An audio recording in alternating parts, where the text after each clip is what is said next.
Good afternoon, ladies and gentlemen. My name is Andrew Samwick, and I'm the director of the Nelson A. Rockefeller Center here at Dartmouth College.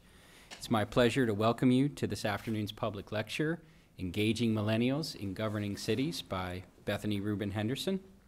4 years ago, Ms. Henderson left her partner-track job as a trial lawyer at the law firm of Quinn Emanuel and founded City Hall Fellows, where she continues to serve as the executive director. The mission of City Hall Fellows is to empower the next generation of leaders for America's cities by pursuing three related objectives. First, the program introduces the best and the brightest recent college graduates to the inner workings of local government. Second, it brings their talent and energy to bear, addressing the challenges that local communities face. And third, it exposes them to meaningful careers in public service. Since its founding, the City Hall Fellows program has trained over 50 fellows in 3 cities, San Francisco, Houston, and Baton Rouge. This term, I'm teaching a course on local public policy problems. Local governments are where academic theories meet the challenges of real-world implementation. Many of the problems we care deeply about solving, in crime, in environmental sustainability, in primary and secondary education, in affordable housing or economic development, all have their most important manifestations at the level of local governments. If you take seriously the words of former Dartmouth President John Sloan Dickey, that the world's troubles are your troubles, and I seriously suggest that you do, then you cannot ignore the role of local governments, even the ones right here in your own backyard. I was very pleased that Ms. Henderson could join the class this morning and help make that connection for my students. One of the key elements of the rationale for a program like City Hall Fellows is the impending retirement of the baby boomers, who now play such an important role in municipal governments. They were carried into public service at all levels by the enthusiasm of President Kennedy. This generation will soon turn over the reins of government. But to whom? This generation's interest in the public sector was not matched by later generations, including my own. Another element of the rationale for the City Hall Fellows program is the conjecture that the millennial generation, those born since 1980, may have enough of an interest to enter public service en masse. If that is to happen, they will need to be educated, trained, and inspired. A program like City Hall Fellows is leading the way. The program integrates hands-on work experience inside the highest levels of local government with intensive training in how cities work and how the people, issues, and organizations impact local public policy. The idea for City Hall Fellows was born over a decade ago when Ms. Henderson was working in the New York City government as a part of that city's Urban Fellows program.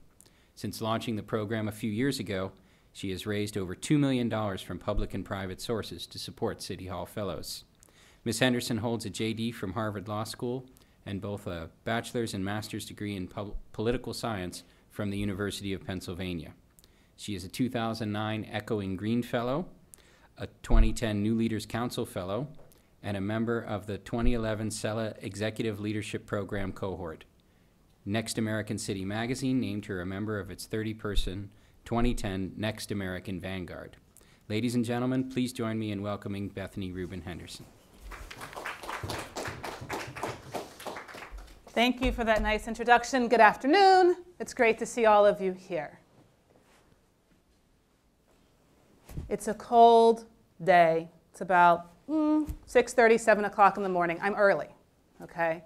I'm dressed in a suit, pretty cheap suit, 21 years old. I'm standing outside an office building in downtown Manhattan, long before September 11th, so there's still the World Trade Towers were up. It was near there. So I'm standing outside this office building, and it looks empty.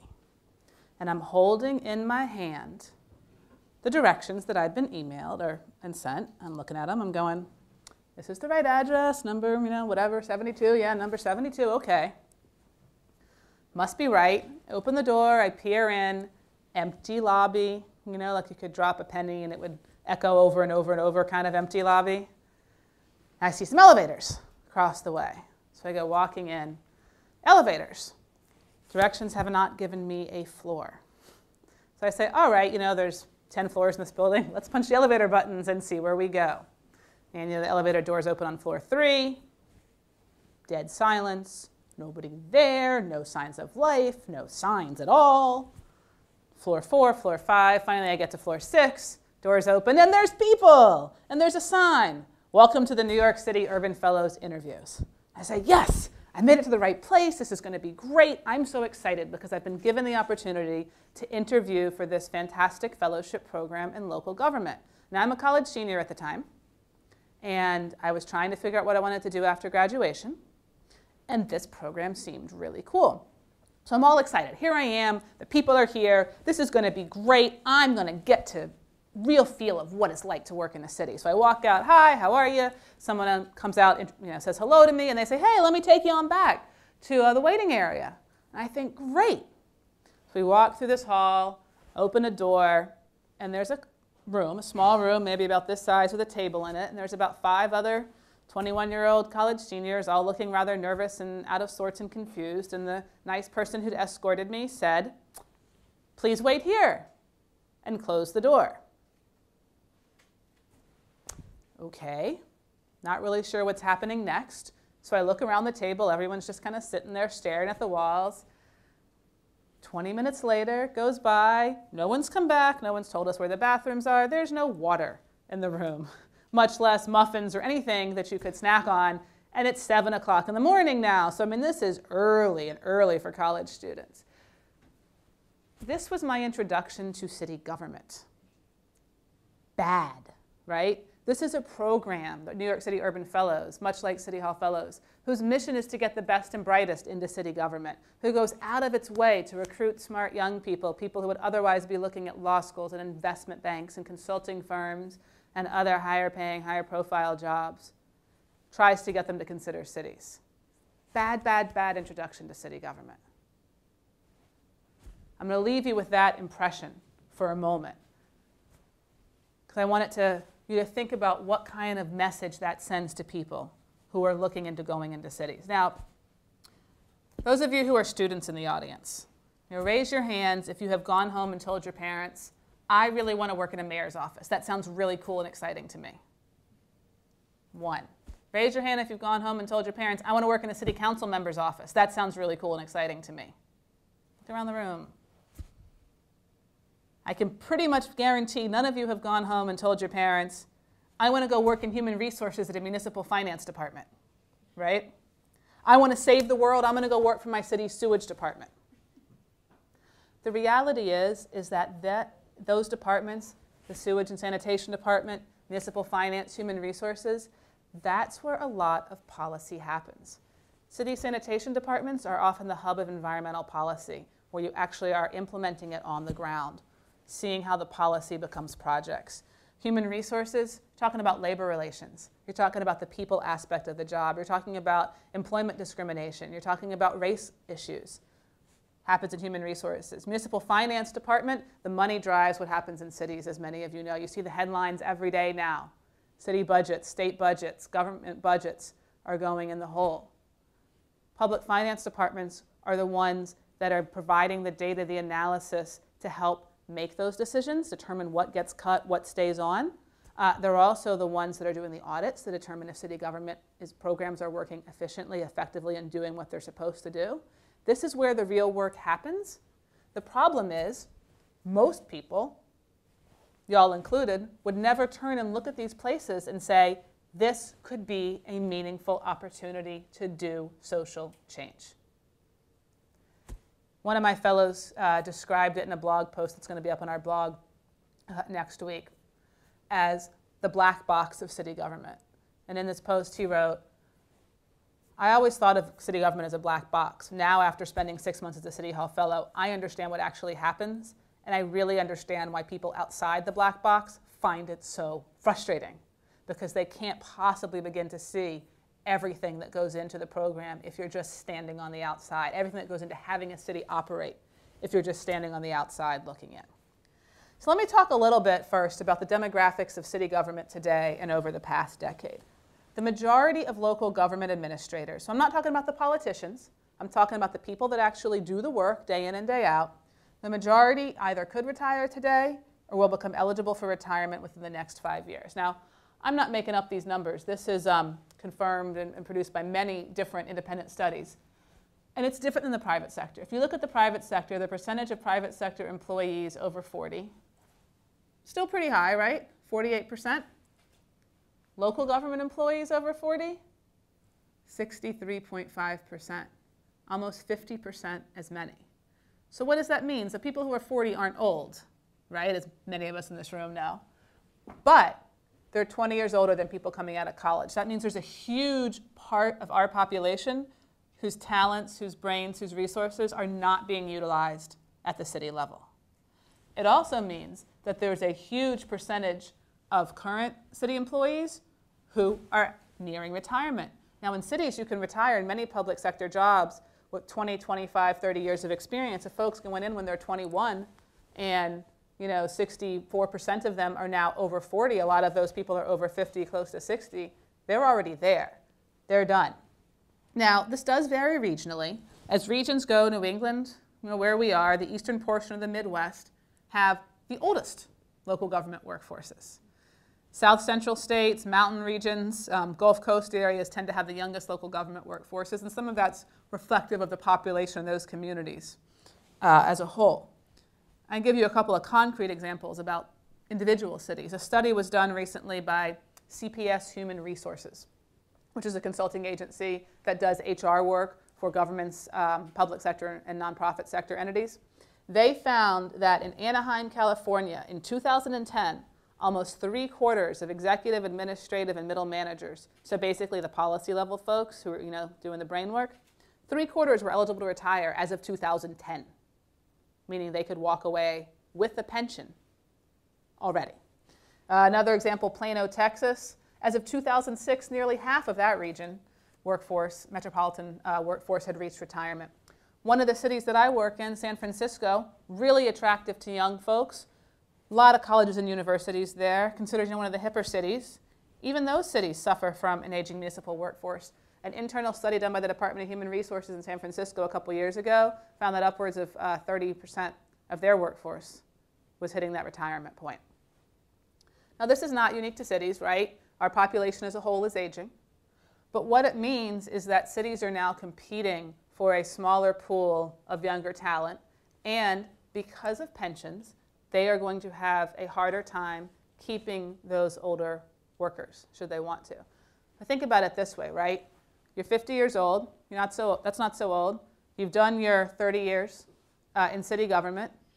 You've had a lot of fun. You've felt like you've really made a difference. But there's a lot of other things you want to try to do. Well, you know what? Because you worked in the public sector, you've got a pension. And that means when you retire, you keep getting paid for the rest of your life. And oftentimes you get health care depending on your pension system. So you can retire with minimal risk because you'll keep getting paid and you can go do other jobs. You can go have another career or 2 or 3. Try new things. Why would you stay unless you absolutely loved what you were doing for the next 20 or 30 years of your professional life? You won't, and you're starting to see this. The recession has slowed it down a little bit, but it's not stopped the problem. It's only put it off a couple of years. So that's going to keep happening. Well, I've talked a little bit about why how many folks in city government are over 40. I want to talk about why young people, folks under 40, aren't there. Now, before President Obama started running for office, there were a number of surveys done by folks like the Council for Excellence in Government, the Brookings Institute, CPS Human Resources, Center for Information and Research on Civic Learning and Engagement, lots of wonderful think tanks and good governance groups that looked at this very question. In a 2004 survey of 17 to 24-year-olds, the Council for Excellence in Government found that only 1/3 of that age group stated that a career in government was even somewhat appealing to them. Somewhat. More than 1/3 definitively stated when asked, would you consider a career in government? Hell no. Wouldn't even begin to think about it. It also found that only 19% of those 17 to 24-year-olds would even be very likely to consider a career in government, so would even give it serious consideration, less than 20% of that population. Same year, there was a study co-sponsored by the Center for Information and Research on Civic Learning and Engagement. They found that 18 to 25-year-olds were significantly less likely to participate in political discourse than other generations. They characterized the age group as particularly distinct historically in its disengagement from political life. Now, obviously, as we all know, President Obama has changed that to a great extent. He really brought a wave of renewed faith in government, renewed interest in politics into college campuses. How much is that effect lasting? That remains to be seen. Already we're seeing some dips in political engagement as politics plays itself out. But the real problem with the wave of civic discourse that President Obama has brought is that it's focused primarily on the federal government. It hasn't made that much of a difference, or really much difference at all, in many cities. And one clear example of that is an annual survey that the Kennedy School does. They do a National Leadership Index every year or two. And in 2007, the National Leadership Index found that Americans expressed only slightly more confidence in local government than in Congress. In 2009, that same survey found that Americans still have a below average level of confidence in local government. So what's happening in cities? We've got a problem. It's not that there's not good work to be done. It's not that there's not meaningful work to be done. It's not that you can't drive social change from within cities. It's that people don't understand that you can do that. It's a brand problem, right? It's a marketing problem, perhaps. But there's a real disconnect between the need and the opportunity and people's perception of that need and that opportunity. And plain and simple, government in general, and local government in particular, gets a bad rap. When asked to estimate the inefficiency of local government, Americans estimated that local governments waste more than 36 cents of every dollar they collect. So people believe that over a third of their tax revenue is being thrown in the trash can. And this bad rap that local governments have is based at least in part on truth, right? It's not just completely made up. I'll talk about City Hall Fellows as a program and organization in a little while, but one thing I do want to mention at this point is that my fellows do a series of consulting projects for their cities as part of their training, as part of their fellowship experience. In Houston in 2009, my fellows were asked by Mayor Bill White, who was the mayor at the time, how come more people like you aren't going into city government? They did really comprehensive research. They found a number of reasons why, which I'll get into later. But one that bears mentioning now is relevant to what we're talking about. They did a survey of 20-somethings who did work in city government, in Houston city government. And they asked them why they were there. Why did you choose this job over all the other potential opportunities you had? Anybody want to hazard a guess at the number one answer to that question?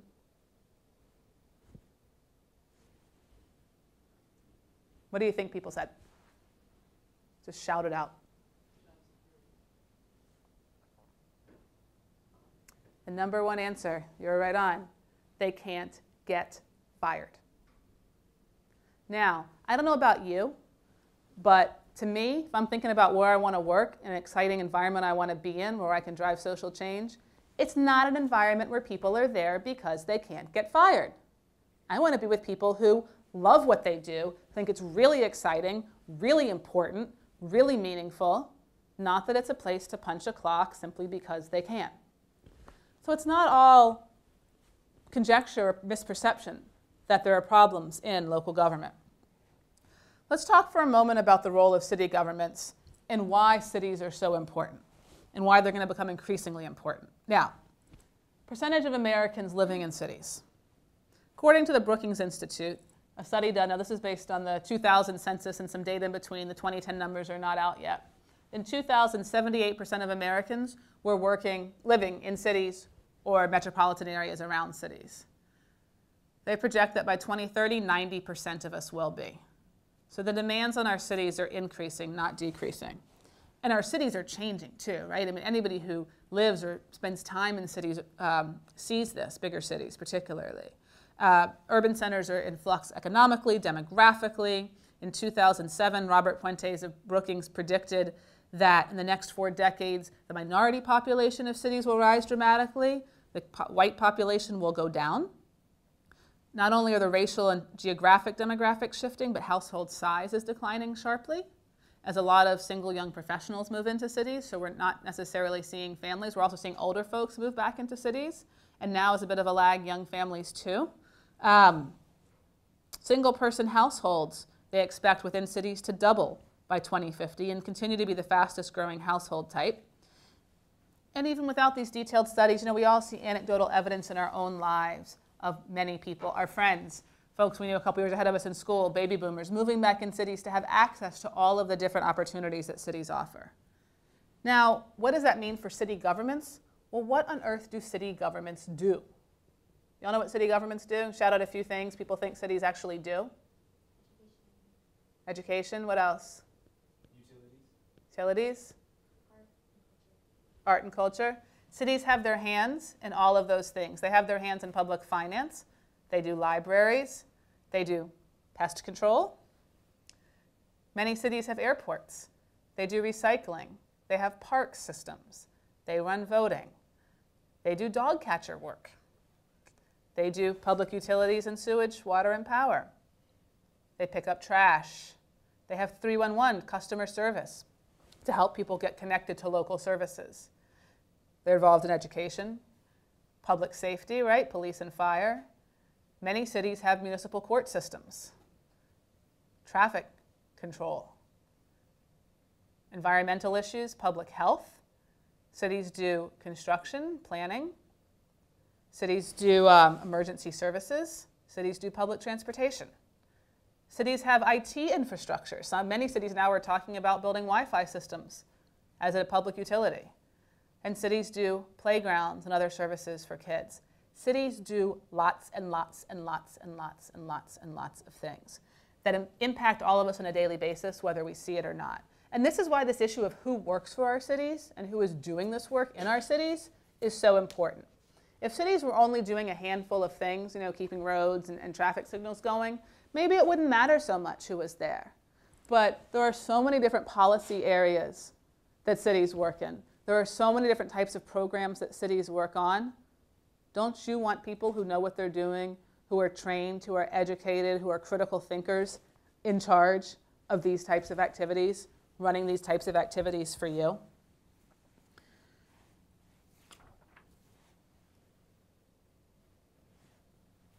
The city's role has been changing. So cities started out as real organized ways to sort of keep basic public services intact. But they're increasingly becoming known as policy incubators, policy innovators. Now there's some well-known examples of this, right? The no smoking bans begun in San Francisco and New York City and have now populated to just about every major city in this country, right? You can't go into a smoke in a bar, you can't smoke within 20 feet of various public establishments. Anti-obesity initiatives, huge thing right now in many cities around the country. New York City first went after trans fats. They're going after salt right now, sodium. Many cities around the country, including several of the cities we work in, are working on anti-obesity initiatives. One of my fellows in Baton Rouge, that is one of her primary roles. One of my fellows in Houston 2 years ago, after Houston was named the fattest city in the country in Men's Health magazine that year, the mayor said, we got a problem. And he tasked a special wellness council with tackling obesity, put one of my fellows on the team working out of the Parks Department to staff that council, and they ended up running a number of community wellness initiatives. These are the types of ways our cities are being policy innovators. Sodium, I mentioned. We've got plastic bags, right? San Francisco recently has been trying to get rid of plastic bags. A number of other cities in California are following suit in grocery stores. They want to require only these recyclable bags because plastic bags are bad for the environment. Cities are involved in getting folks engaged in volunteering. Maybe some of you have heard about this new federal initiative that is providing chief service officers to about 20 cities around the country, federally funded. But the point being the cities actually have to implement it. They have to have plans for engaging their citizens in volunteering and civic engagement. It's cities that are leading the charge in how that's actually going to happen. And in public transportation, a lot of cities are doing bike share programs now, trying to encourage people to get out of their cars, to reduce the environmental impact, improve their own health situation, reduce traffic congestion. Minneapolis has one, Washington, D.C. has one, a number of other cities are implementing those.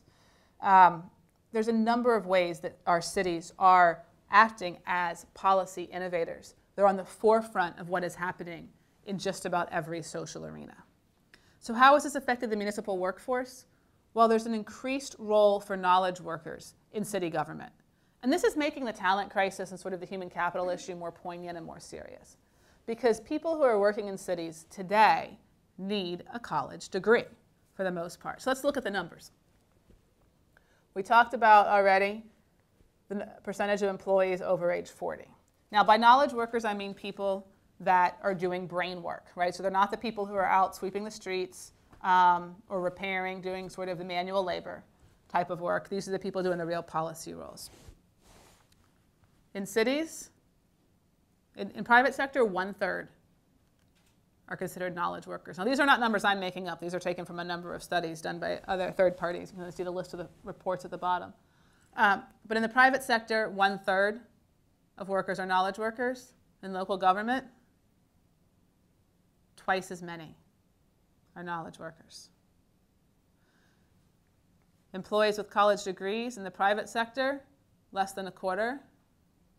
In local government today, more than half of the employees have or need college degrees to do their jobs.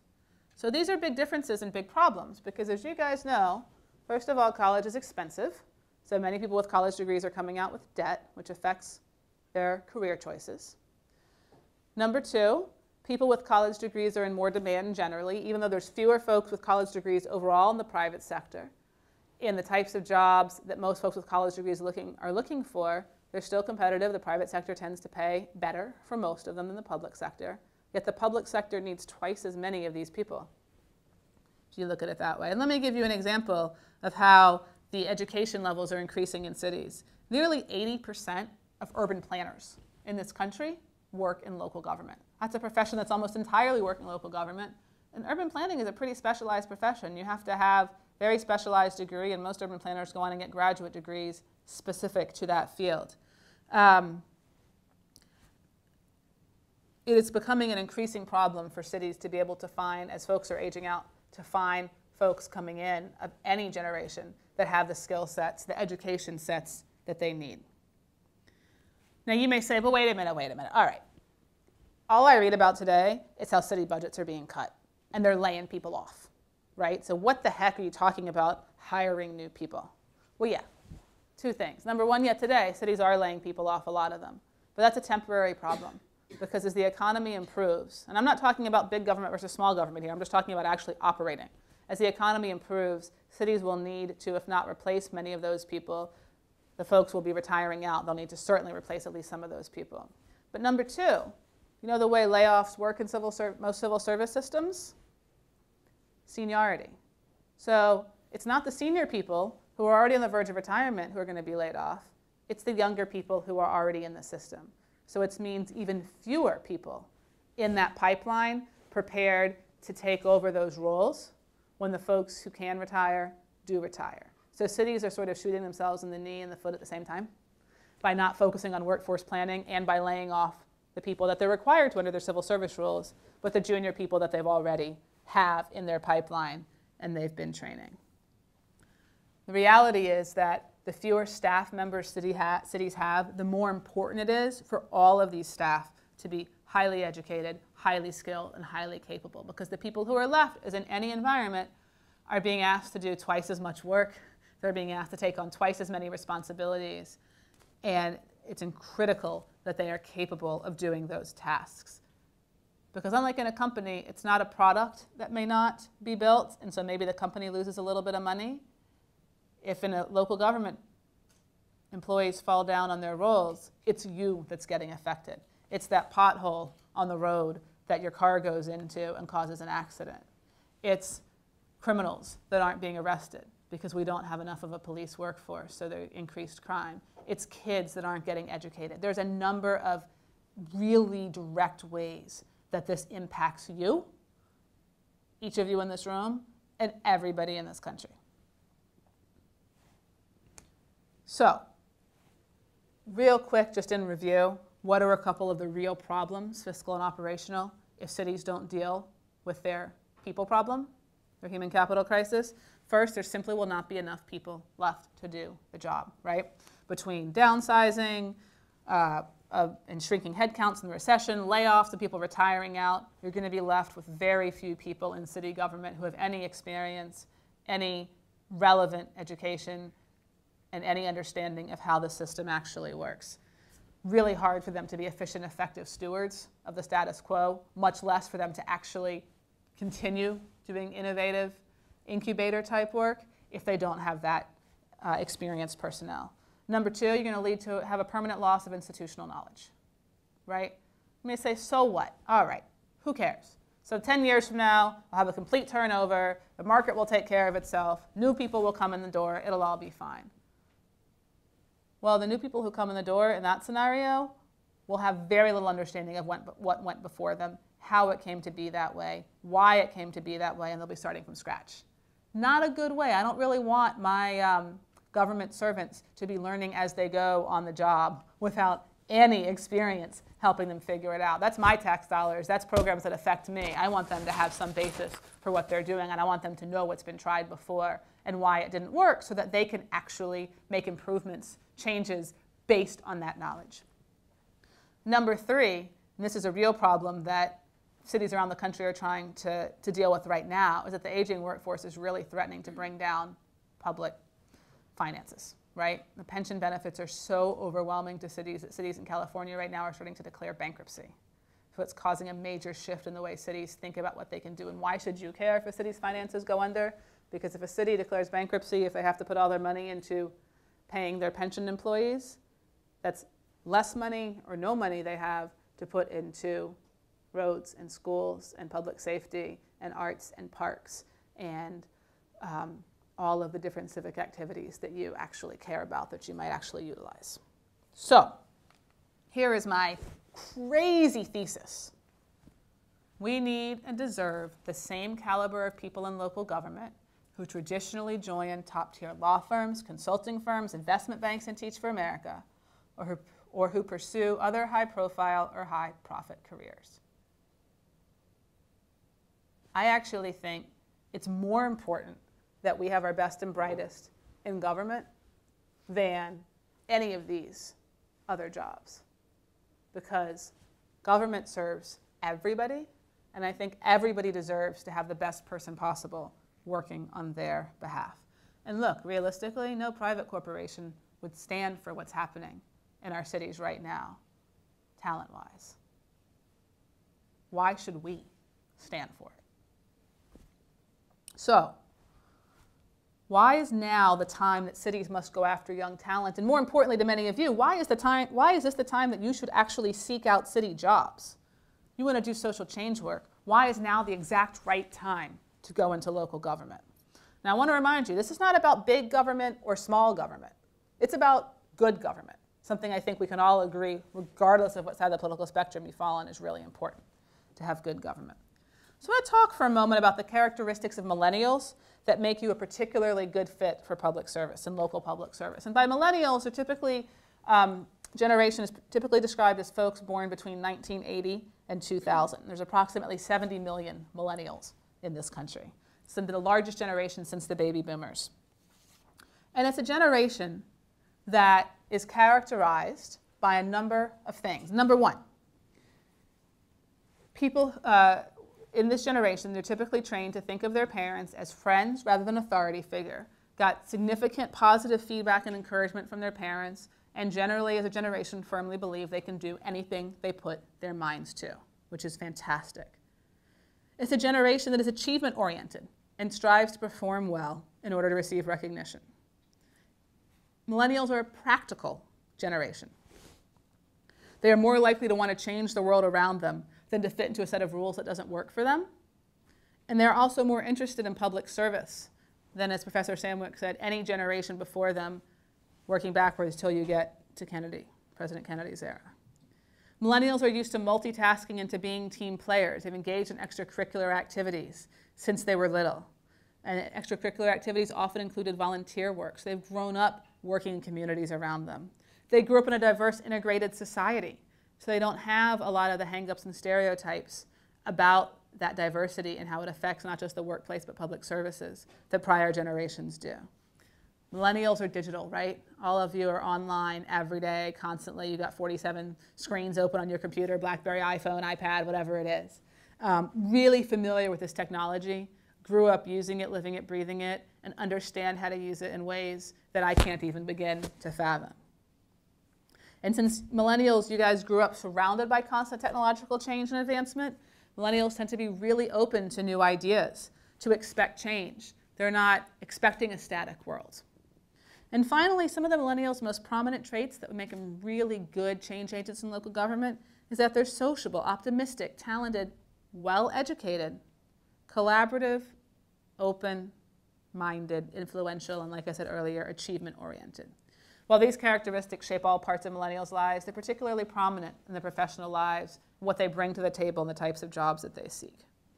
So despite the many challenges, and I'm going to talk about those in a moment, of engaging millennials in local government, doing so is critical. It simply requires reimagining how we bridge that divide between what government does and the perceptions people have of cities and of local government. And I think going into that is a recent study, really important, that's shown that many 18 to 30-year-olds today, when asked, will say that doing good is as or more important to them than doing well. I can tell you, if you ask that question of folks coming out of college in the 90s, early 90s especially, total opposite answer. And I think that bodes really well for our society, really well for our community. A January 2010 Gallup poll found that while 50% of Americans age 18 to 30 still do prefer working for a business over working for government, 37% now favor government jobs, a marked difference from the studies I mentioned earlier that were only taken 6 or 7 years ago. More telling, millennials now, 42% of college students now agree that getting involved in politics is honorable. So the time is right. There is a momentum now among young people that we can take advantage of to engage them in this institution. So this is obvious, right? Why isn't it happening? Why are young people not going into local government, an area that does every issue of social change, that touches everything, that touches all of our lives, that can make a big difference? And we have a generation of people who care about public service, who want to do good, who are smart, who are motivated, who have the degrees that local governments need, right? Who have the leadership skills, who have the wherewithal. What's going on? Why are these two not connecting? Let's talk about that. Now, challenge number one, I mentioned already. It's perceptions. What is the first thing, I'm going to ask the college students in the end of the room, what is the first thing that comes to mind when you think about city government? First word that pops in your head. Louder. Slow. Slow. Inefficient. Bureaucracy. Right? All of these are things that typically come to people's minds when you ask them about city government. Most college students know very little about what cities actually do, know very little about what government workers actually do, and the little that they know worries them. Impressions of local government work are this: someone standing up at a room, blah, blah, blah, blah, blah, I like to hear myself talk because I'm a politician, or that. Not real appealing.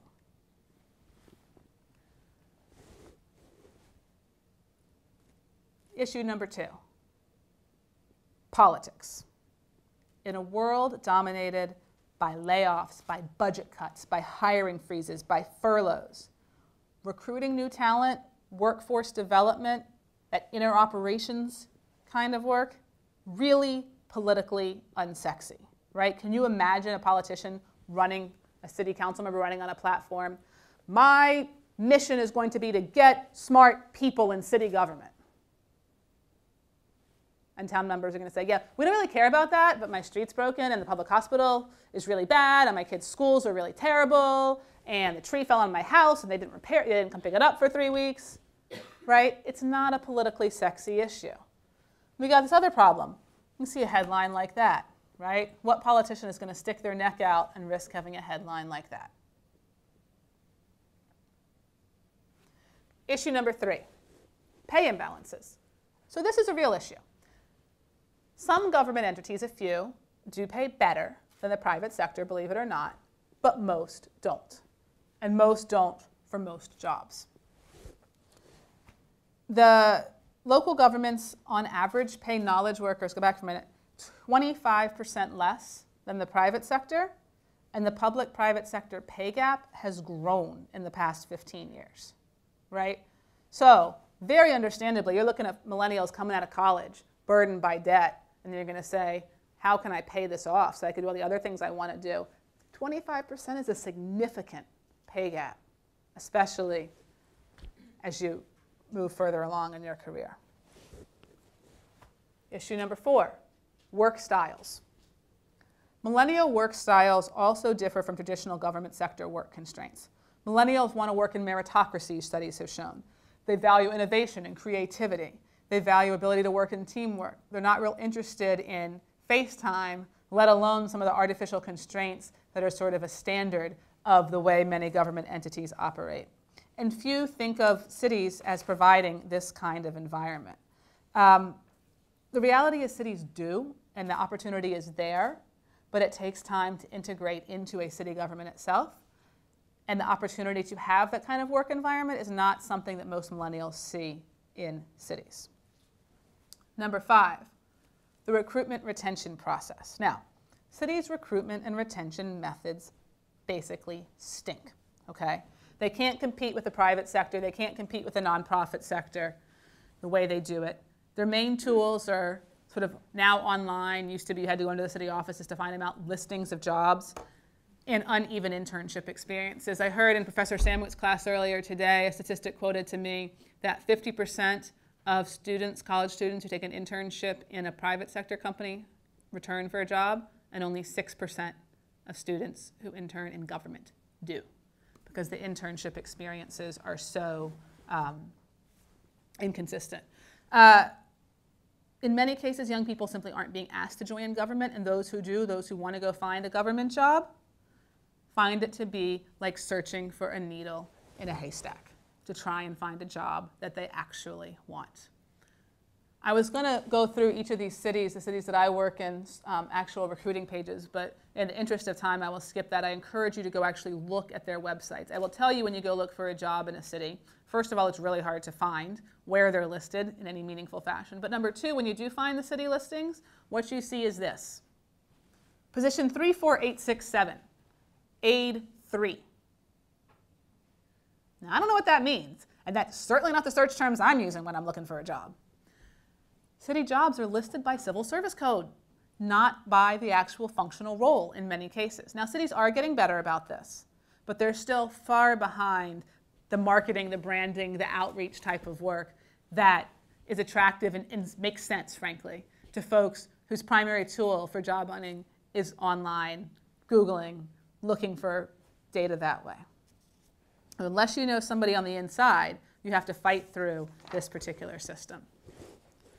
Next challenge, civil service rules. Now, when you do get to a job listing, and if you get through it, it's opaque, it's incoherent. All right, you get through, you fill out your application online. At this point, cities are bound by civil service rules. Every city's civil service rules are different. So it's not simply that you can apply for a job in San Francisco and then know what to do when you apply for a job in Baton Rouge or Houston or Boston or Hanover or anywhere else. Every city's system is different. Every city's rules are different. The process for onboarding you is totally different. How long you have to wait. The civil service exam you have to take is different. And the civil service rules are often prohibitive for getting young talent, entry-level talent in the door. Let me give you another example. Remember that report I talked about that my Houston Fellows did? One of the other reasons they found that there weren't more folks like them working in city government is that the City of Houston civil service rules required for all entry-level positions a minimum of 3 years of work experience. Education didn't count, internships didn't count. 3 years of full-time work experience to go into an entry-level job in the City of Houston civil service system. None of you are qualified. Problem, how can you get in the door if you're not technically qualified? Doesn't work. And the last challenge is mobility. We've got to face it. Not only are we digitally networked today, you can get on an airplane and be around the world in less than a day. People can go where the jobs and where the opportunities are. 100 years ago, they couldn't. If you wanted to make a difference, if you wanted to have a high-powered career, you really had to not only stay in your hometown, you had to really work on making your hometown a better place to be, to create that opportunity for yourself. Today, you can get on an airplane and go to the next opportunity, go to the next city. You're not stuck in your hometown. That's really hurt cities in a lot of ways. It disincentivizes folks from investing the time and the effort in tackling local challenges when they could just get up and go to the next city over. go to the next country over in many cases. So, City Hall Fellows was my idea of one of the ways to start solving this problem, fixing this issue. City Hall Fellows is a nonpartisan, nonprofit National Service Corps program that takes smart young folks right out of college, gives them insight and hands-on experience in the inner workings of city government through these three components, and really exposes them to how cities work and empowers them to become local change agents from the inside. There's three components to our fellowship year that really make it work in this way. Number one is cohort. Our fellows work in cohort. So we're not just throwing people into a government bureaucracy and saying, hey, come back and talk to us in 6 months, want to see how it's going. We actually place fellows in cohorts of 6 to 10 or more in any given city. The fellows work in different agencies, but they can share and compare experiences as well as have a support group for that difficult transition from college to the workforce. Second component of our program are the work placements. We place our fellows with very high-level city officials. So not just politicians, we place them across the board, many in that dreaded sanitation department where they actually get to do environmental policy. But our fellows work in the Power and Utilities Commission. They work in public finance. They work for the city's chief auditor. They work for the mayor's director of Homeland Security. They work for the head of the Juvenile Justice Reform Program. They work for the head of the city's pedestrian program. These are all actual placements our fellows have had. They're working with folks at the top. So they're really getting a hands-on inside look at how policy works, how it happens, and that real connection between when policy becomes projects where the rubber hits the road. The third component of our program is our training, which we call the Civic Leadership Development Program. It's over 300 hours, and before you go, oh my God, I don't want to go back to school. The way our program works is that it's experiential. So we're not standing up in front of a classroom saying, and today, this is how city budgets work, and we want you to know. You have wonderful faculty here at Dartmouth who can teach you those kind of things. We're teaching you what actually happens on the ground. So if we're going to learn about the city budget, our fellows meet with the city controller. The city controller walks them through the actual process in that town of how the city budget gets created, proposed, reviewed, and passed. Extrapolate that to every other issue area in a city, the city's organizational structure, and every other policy area. Our fellows get that inside look, inside the black box of how this all actually works. These are a few examples of different work placements our fellows have had during their fellowship year, different issue areas. You see a lot of those look real similar to the What Cities Do slide, right? Our fellows are actually working in every area of public service and local government. A little bit more about our training program, some of the details. I'm not going to read it off for you, but one of the things that makes our program unique is the way the training brings the cohort together, the way that it forces them not only to kick the wheels, look under the hood, go behind the scenes, but to share their experiences with each other. So as part of our training, the fellows actually take on 3 consulting projects for city agencies as their clients that they present publicly to those cities. City Treasurer Jose Cisneros in San Francisco had the fellows last year work on Bank on San Francisco as their final group project. You heard about the Houston Fellows Project. I've talked about a lot now. Mayor White asked the fellows to do that. These are high-level projects being asked for by really senior city officials, and they're not things that just get thrown in a circular file, right? They get thrown in the trash can. These are ways our fellows are not only able to take what they're learning and synthesize it in their own heads, but it's ways they're actually able to contribute back in a tangible way to their cities, to senior politicians, to what actually is happening on the ground. Talk about a couple of our fellows, just to give you some more concrete, tangible examples. This is Kiana Enriquez. Kiana was a 2009 fellow in San Francisco. She worked for the city services auditor. Now in San Francisco, the auditor does not simply go out and say, hey, are you actually doing what you projected and said you would do? The auditor actually works with other public agencies to help them find ways to maximize their revenue streams, minimize their costs so that they can be most efficient and most effective. Kiana was tasked to work with some public safety agencies.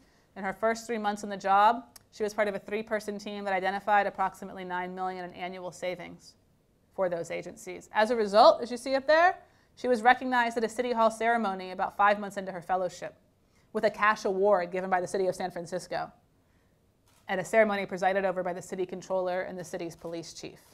Pretty cool. Kiana was 5 I guess 8 months out of college at that point in time if you count the summer, right? What does she do now? She still works for the city of San Francisco. Meet Rachel Kinney, a cohort mate of Kiana's. Rachel came out of Cal State Chico in 2007. She worked in the private sector for a couple of years, but really felt there was a mismatch between her interest in the private sector. She went into the city and worked for the General Services Administration, but what she got to work on was Health ESF, the groundbreaking universal health care legislation that hopefully you all have read about, seen about, heard about, especially given what's going on at the federal level right now. Kiana personally fielded over 3,000 citizen inquiries, conducted over 100 compliance investigations. Sorry, not Kiana, Rachel. Rachel was one of the people making sure that Healthy San Francisco was being implemented the way it was intended to be implemented. That's what she got to do as a fellow. She is currently working on local public health issues for the SEIU in Oakland. So she's still working on the same type of issues, just from the labor side. Meet Adeleke Ball. He was a San Francisco fellow from 2010, graduated from UC Berkeley. Adeleke Ball worked in the Department of Public Works. He worked on two main areas. Number one was handling of 311 calls. He got found a way for using data for the city to make its 311 calls more responsive. So people were calling 311 and saying, there's a pothole on my street, there's a tree down, the sidewalk's cracked. And DPW was having a hard time figuring out which of those calls really needed to be answered, how to prioritize them, how quickly they were being answered. Adele went through all the data, figured out ways to analyze it, and found a way to make the system work better. So now, if you're in San Francisco and you call 311 and it takes a few days instead of a few weeks to get your issue addressed, you have Adele to thank. Also, if you're in San Francisco city government and you see 311 calls, you're trying to figure out which ones need to be responded, he found a way to help prioritize them so that you can actually tackle the real ones and not put aside the ones that either are lower priority, meaning they don't have as major a problem they're causing, or that are, unfortunately a lot of the calls are not fake but aren't based on a sort of a real problem, which ones still need to be addressed. Adele also worked on using GPS tracking system data to speed up citywide pothole repairs. He began this project. Current fellow now working for DPW, Elliot Chang, has taken it up and is taking that to the next level. And lastly, meet Ted Weber. He was a fellow in Houston in 2010. We're talking about institutional knowledge and the importance of keeping institutional knowledge in cities. Well, Ted worked for Houston's planning department, and he created the first comprehensive history and catalog of zoning and urban planning regulations in Houston. Now, if you know anything about Houston, you know that Houston is often known as the city without zoning, constant sprawl. But the reality is, there have been, over the last 100 years, many, many zoning regulations proposed, including ones that say we shouldn't have zoning. There have been many discussions, many committee hearings, many political debates about this. Ted went back literally into the archives, asked for records that the archives clerk looked at him crossways and said, what? No one's touched those in 50 years. And created a tool and a database now that not only is important for the planning department's institutional knowledge, but that city council members can use, that the mayor can use, that the public can use to figure out why Houston is the way it is, and as they think about further development and whether to bring in zoning regulations, have some context for making those decisions. While he was a fellow, Ted authored an academic journal article as well. Many of my fellows actually have done that and become published authors during their year as a fellow, using things they're working on in their cities, policy issues, some of their consulting projects, converting those into journal articles. And then a little added benefit. Ted is currently working for New York City Deputy Mayor Steve Goldsmith, and I should have mentioned that Adele is now at Oxford studying global public health. So for our program, the benefits of being a fellow go beyond the benefits of being able to have an impact on your city. It's a paid full-time position for 1 year. You get that firsthand experience, you get that cohort experience, and most importantly, you get unparalleled access, not just to city officials, but to community leaders, to business leaders, to political activists in your local community, to everybody who impacts the local policy process. And you get to really expand your personal and professional network. Many of our fellows have actually leveraged the connections they've made through our program to future jobs, to serving on boards of local nonprofits, and other activities, ways of getting them further engaged in the community. Now, for those of you who are seniors or who have friends who are seniors, we are actually currently in the process of recruiting for our next cohort of fellows. The application deadline is March 18th. Apply online. We have an online handbook that walks you through how to apply. Read it. It tells you all of the details, the ins and outs of what you need to know to craft a competitive application. And you can see our decision-making timeline right there.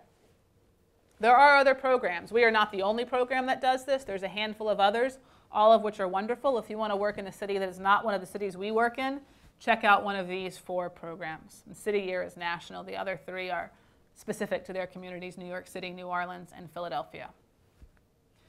The last thing I want to mention is this other organization that supports this. So you might say, how else can I support cities? And before I get to PSGorg, for the community members in the room, the folks of you who are not students, how can you help your cities become better? How can you help your cities address this problem? Think about their talent needs and make sure you don't get to a point where your city is in crisis mode. Number 1 is to organize around talent. Organize around this issue. Demand that your city seek out the best and brightest. Write a letter to your politicians, your elected officials, just like you would about any other issue. Write letters to them, communicate with them about this issue. Ask questions at town halls. Raise it publicly and raise it privately to them. Number 2 is to work to create meaningful mechanisms for your own best and brightest to experience government from the inside, not just the politics, but the practice. Make sure that if your city is having an internship program, that it's organized, that it provides real meaningful experience to the individuals who are going through it, that it's not merely a political nepotism. Oh, okay, you know, so-and-so's nephew can come in and work for me for the summer. That's great. But that it's an opportunity for all members of your community.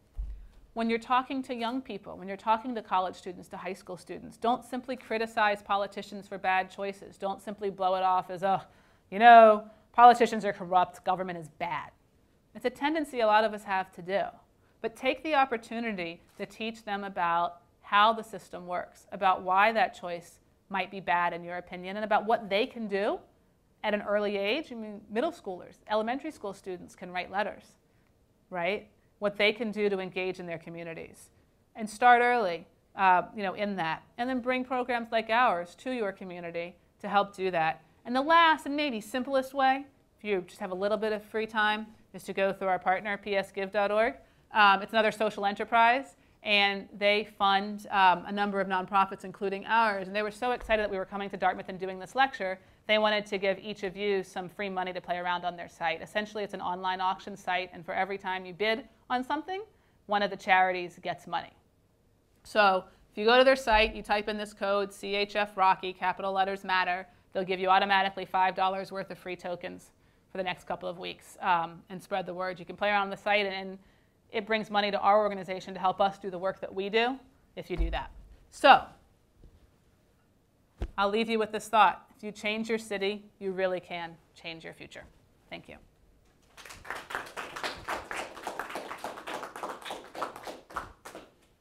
I think we have some time for questions. So if there's anything that y'all would like to know about, hear about, think about, love to hear your thoughts.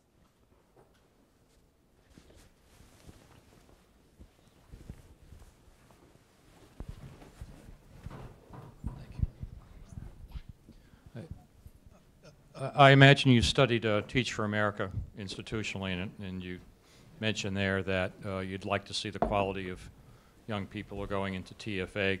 Some indeed go into city government. What do you think TFA has done well? What do you sort of admire organizationally from what they've done? I think there's a couple of really tremendous things that TFA has done. They were the ones who really popularized, if not created, this elite service corps model. The concept that you don't have to commit to making a 40-year career out of something, to A, make an impact, or B, get into it. So I think it's really they've broadened the number of people who consider working in public education and K-12 education. And I think that's a fantastic model that's done really well. Another thing they've done really well is they've articulated why that matters, why K-12 education matters. And they've made a social movement around it now. It's hard to go to a college campus today and find people who don't care about education policy issues. I'm not sure that would be true 15 or 20 years ago. That would not be in the forefront of people's minds. And they've really built a movement out of this one particular issue area. I think those are two things they've done tremendously well. If I can follow up, is that distinction between long-term career and immediate impact something you're getting at as well? Absolutely. I mean, we try to model ourselves, much like TFA, on having two effects. One is the short-term immediate impact effect, right? The work our fellows do in their cities during the year of their fellowship impacts thousands and hundreds of thousands of people, depending on what the fellows are working on, which is really tangible. But as important is the long-term impact of having a society infused with people who get why cities matter, who think cities matter, and who understand how to drive policy change at the local level so that when something comes up that they really care about, they can do something about it instead of stepping back and going, oh, how politicians are corrupt. I don't know that I can do anything to make a difference. They understand how to actually do that.